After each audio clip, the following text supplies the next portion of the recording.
Good morning class 6. This is our English book Real English a multi-skill language course. So dear students, last class में हमने chapter 7 और we can say poem number 7 discuss की थी The Raven and the Fox. तो हमने इसकी detailed explanation भी कर ली थी. आज हम इसकी कॉम्प्रिहेंशन सेक्शन को डिस्कस करेंगे. तो देखते हैं क्वेश्चंस को. A1 Say whether the following statement are true or false. तो देखते हैं कि ये स्टेटमेंट सही है या गलत है. First is the Ravan was sitting on a wall. तो क्या वो वॉल पे बैठा था? हमने तो देखा था कि वो वॉज पर्च्ड अपॉन अ लिम, एक टहनी या शाखा के ऊपर बैठा था, है ना. तो this statement is false. FALSE false, गलत हो गया ये. Next, the fox started his flattery by praising the raven's appearance. Fox started his flattery.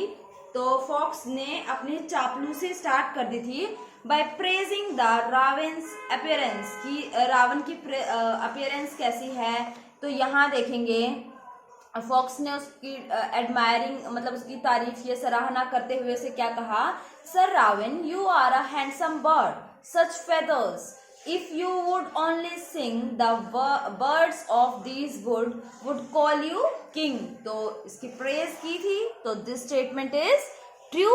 तो यहाँ लिखेंगे TRUE, ट्रू. नेक्स्ट स्टेटमेंट देखते हैं. The raven's voice was melodious. तो यहाँ हमने देखा था कि Ravan who did not see the joke forget that his voice was just a croak. तो ये बात गलत हो गई कि उसकी वॉइस मेलोडियस थी, जबकि उसकी वॉइस कैसी थी? बिल्कुल क्रॉक, कौवे जैसी काऊ काऊ, मतलब हार्श वॉइस थी जो कि सूदिंग नहीं लगती, है ना. तो ये स्टेटमेंट भी गलत हो गई.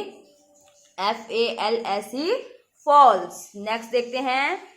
If the raven would sing, अगर रावण गाना गाता, the birds of the jungle would call him king.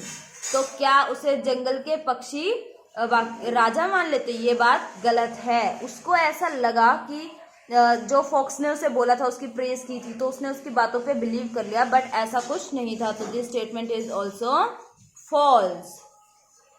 Next देखते हैं. The fox's real intention was to educate the Ravan about the vice of vanity. तो क्या फॉक्स का real intention था कि वो उसको समझा सके कि हमें किसी के प्रलोभन में नहीं आना चाहिए, झूठी बातों में नहीं आना चाहिए, अपने दिमाग से सोचना चाहिए. तो ऐसा कुछ उसका कोई ऑब्जेक्टिव नहीं था. उसका तो सिर्फ एक ही ऑब्जेक्टिव था. A morsel the fox would go for to seek, जिसको कि फॉक्स लंबे टाइम तक लुक आफ्टर करता रहा, है ना. और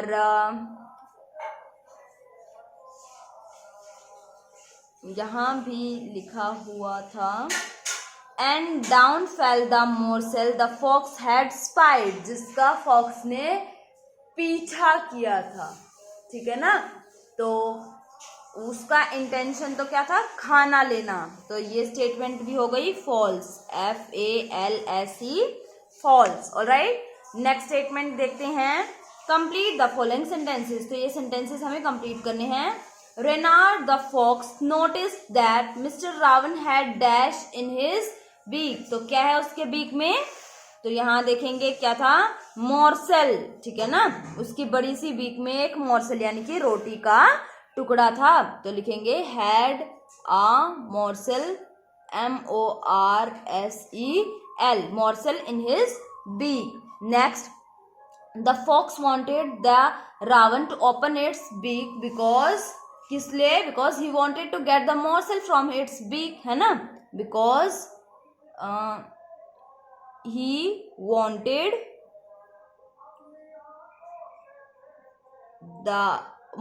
wanted to get the morsel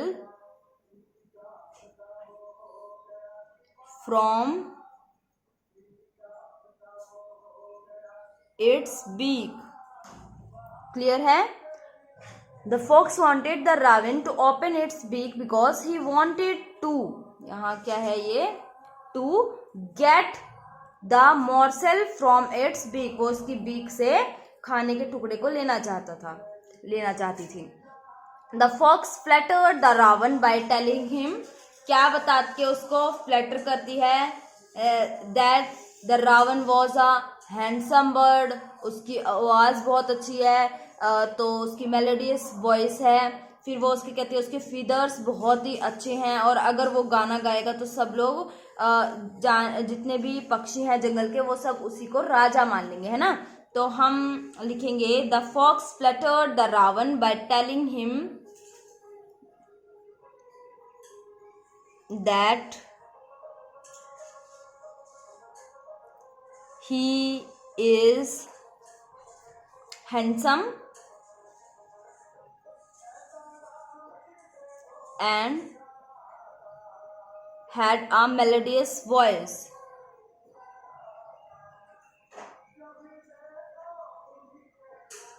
VOICE voice, ठीक है।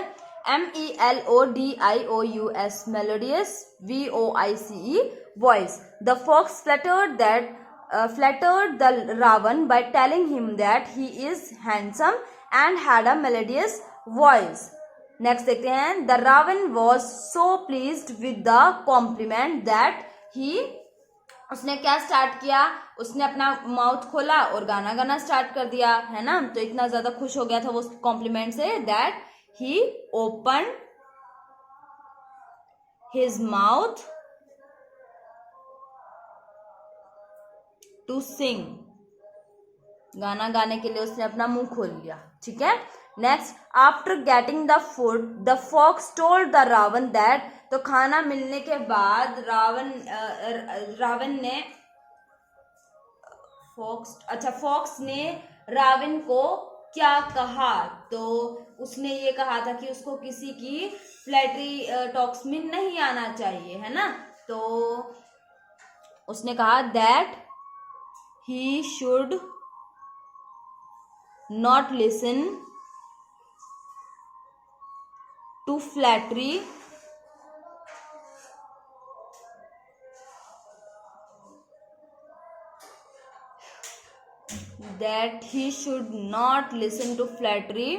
and that vanity is an extremely unpleasant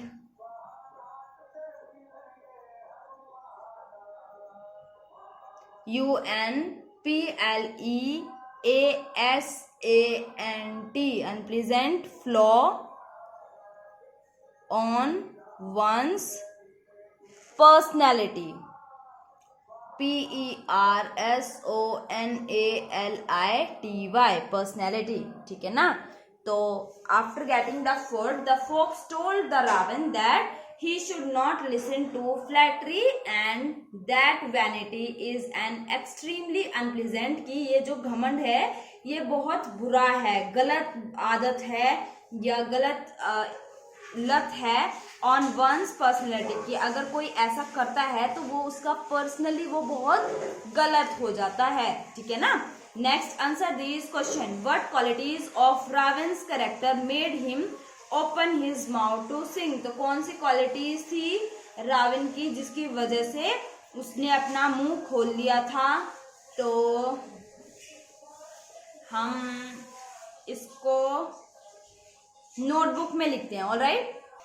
तो देखते हैं what quality of the raven's character, raven की कैरेक्टर की क्या क्वालिटी हैं जिसकी वजह से made him open his mouth to sing, जिसकी वजह से उसने अपना मुंह खोला और वो गाना गाने पे मजबूर हुआ या उसने गाना गाया। तो ऐसी क्या क्वालिटीज थी जिसकी वजह से उसने ऐसा किया है, देखेंगे। The raven's weakness of giving in to flattery made him open his mouth to sing, raven की कमजोरी of giving in to flattery, मतलब कि जो वो दूसरों की चिकनी चुपड़ी बातों में आ जाता है, made him open his mouth to sing, इसी के कारण उसने अपना मुंह खोल लिया, यही वो कारण था जिसकी वजह से उसने अपना मुंह खोला गाना गाने के लिए। यानी कि उसकी कमजोरी क्या थी कि वो किसी की भी बातों में आसानी से आ जाता था। क्लियर है? नेक्स्ट क्वेश्चन देखते हैं। I am sure the lesson is worth the prize, what was the lesson and what was the prize. तो I am sure the lesson is worth the prize, तो फॉक्स बोलती है रावण को कि जो तुम्हें पाठ सिखाया गया है वो बिल्कुल सही होगा, जितनी तुमने कीमत अदा की है उसके लिए। ठीक है ना? तो इसका आंसर हमें पूछ रहा है कि what was the lesson, lesson क्या था और उसकी कीमत क्या चुकानी पड़ी थी। तो देखेंगे, the lesson was that we should not listen to और बिलीव इन फ्लैटरी, कि हमें ना तो सुनना चाहिए और ना ही विश्वास करना चाहिए किसी की चिकनी चुपड़ी बातों में।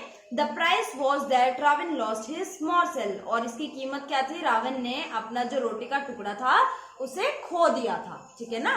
तो नेक्स्ट क्वेश्चन देखते हैं। Why do you think the fox preaches moral principles to the raven instead of just running away with the morsel. तो ऐसा क्यों, आपको ऐसा क्यों लगता है कि फॉक्स ने प्रीच किया था, सिखाया था मॉरल प्रिंसिपल किसको, रावण को, बजाय कि अपना रोटी का टुकड़ा लेके वहां से भागने के लिए? क्योंकि so that he could overcome his weakness, ताकि वो अपनी वीकनेस से ओवरकम कर सके, यानी कि दोबारा ऐसी गलती ना करे। And in future don't believe in flattery, और फ्यूचर में फ्लैटरी पे विश्वास ना करे, किसी की बहकावे में, किसी के बहकावे में ना आए, इसीलिए वो उसको एक लेसन सिखाती है। तो दैट्स माय पर्सनल पर्सपेक्टिव, मेरा सोचने का तरीका ये है। आप अपनी मर्जी से भी थर्ड क्वेश्चन में कुछ भी लिख सकते हैं कि आपको ऐसा क्यों लगता है, क्योंकि क्वेश्चन में हमसे पूछा है व्हाई डू यू थिंक, कि आपको ऐसा क्यों लगता है, तो आप अपने अकॉर्डिंग बताएंगे। ऑलराइट, तो आज के लिए यहीं तक करेंगे। नेक्स्ट क्लास में हम साउंड एंड प्रोनाउंसिएशन को डिस्कस करेंगे। So that's all for today. Thank you and have a nice day.